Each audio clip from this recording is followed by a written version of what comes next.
How you guys doing today? It's Anthony Gangi. Welcome to another episode of Tier Talk. Guys, I just had a great live feed with William Young. He has a channel out there called Just Corrections. It was a great dialogue. We really touched on what motivates people to get into this profession and what motivates people to stay in this profession. I took a little excerpt from the video. I would like you guys to watch. If you do get a chance, it's a live video that's on his channel. It's about an hour, 20 minutes long. So if you like what you see in this little excerpt, then maybe you can go check out the full video on William's channel. It's Just Corrections. But be advised, guys, this video here is sponsored to you by three entities. First, we have American Military University. So if you're looking to seek that higher education, get that degree, bring some experience into the classrooms, check out American Military University. They support me on Tier Talk, but more importantly, they support what we do in corrections. We also have Guardian RFID.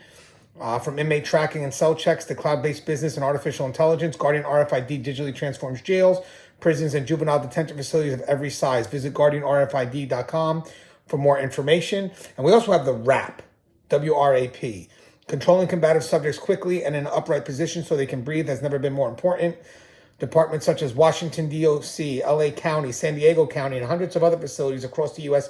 trust and believe in the WRAP restraint. Go to saferestraints.com for contact information and mention Tier Talk to receive instructor training at no cost. Lower liability for your facility and your personnel with the WRAP, W-R-A-P. Give the WRAP a call today, 800-WRAP-911. Guys, if you don't know what the WRAP is, there'll be a link to that in the description. Also, my book, Inmate Manipulation Decoded, is out. There'll be a link to that in the description. Thank you guys for listening for the sponsors. Now, without further ado, check out this quick excerpt. Check out this quick excerpt, E-X-C-E-R-P-T. Sorry, guys, tough word. From the latest live I did with William Young over on Just Corrections on YouTube. Stand by. I got an easy question for you, Anthony. This is softball. This is softball here. Let me try to show this here real quick, okay? Size 9. All right.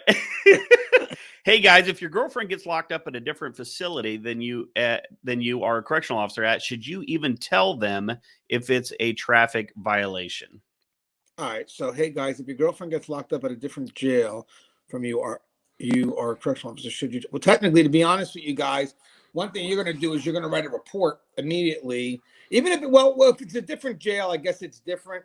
But now, mind you, I work at a prison, so I know if an inmate winds up coming to one of our prisons, there's a good chance that they could be transferred to the other different prisons across the state. In the jail, if the person gets arrested, this is what I would do as universal precaution.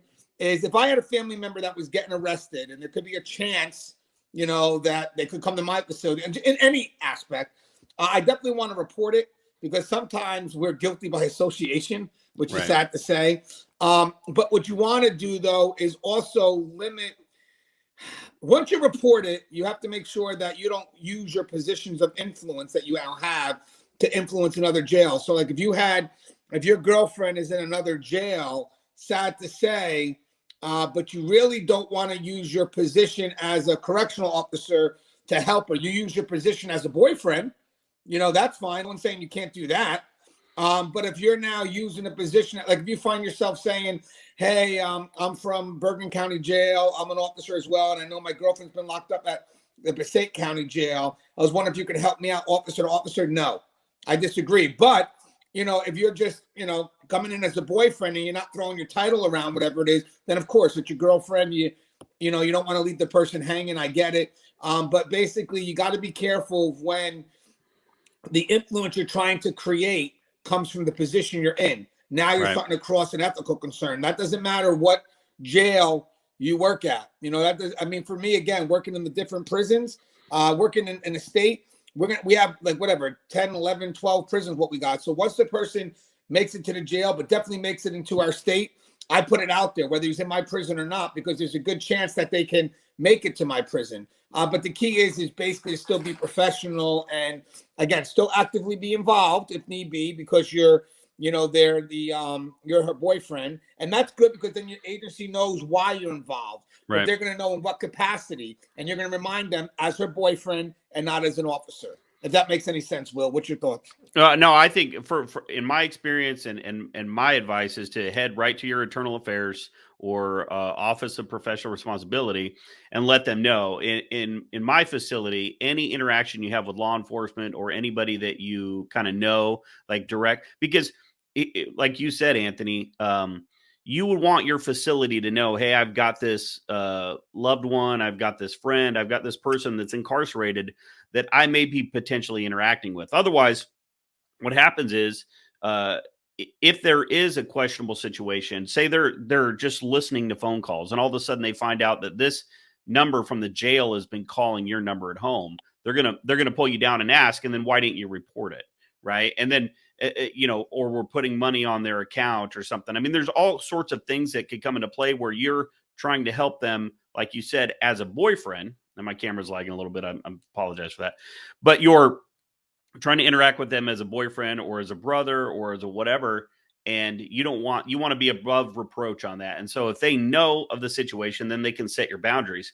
And then in my facility, if they can help it for your safety and for the inmate's safety, they'll keep you apart.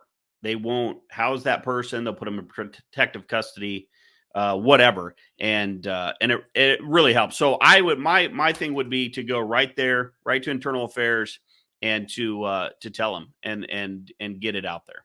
Yeah, and Will you mentioned something good too about the if the person does come to your facility, some jails have actually kind of made a deal with another county jail depending on how close the relationship is. I don't know, girlfriend, boyfriend, but definitely a wife or a husband or a father, because that's even hard knowing the person's in that building.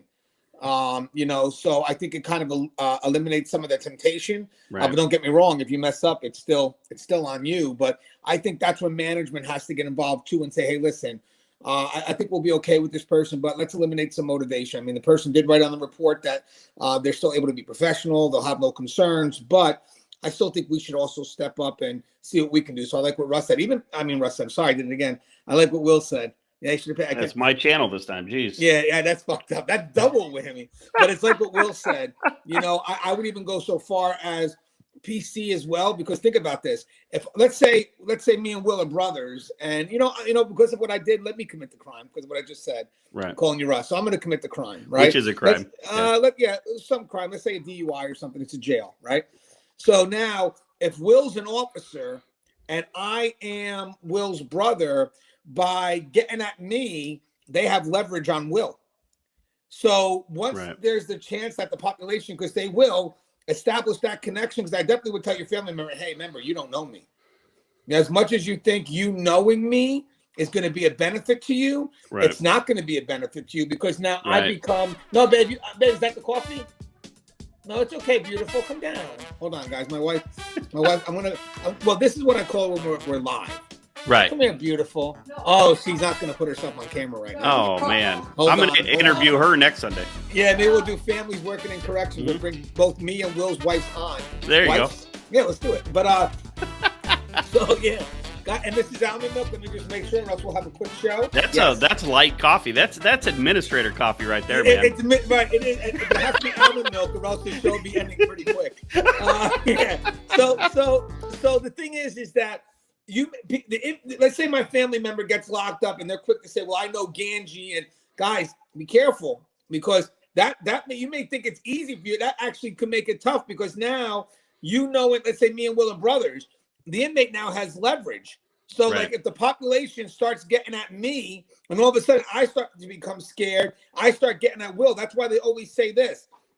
The person that on the outside, because of pressure, will be totally different on the inside. Yep. Your brother, love him to death, but he's not going to be your brother behind that wall. So in my opinion, depending on how close that relationship is, I would recommend for that person to be shipped out. That's powerful, man. That's crazy, because that's true, because and I'll even say it for the officer, is that the person that you are on the inside is not who you are on the outside. And so I've got this rapport, I've got this foundation, and you're putting that in jeopardy by doing that.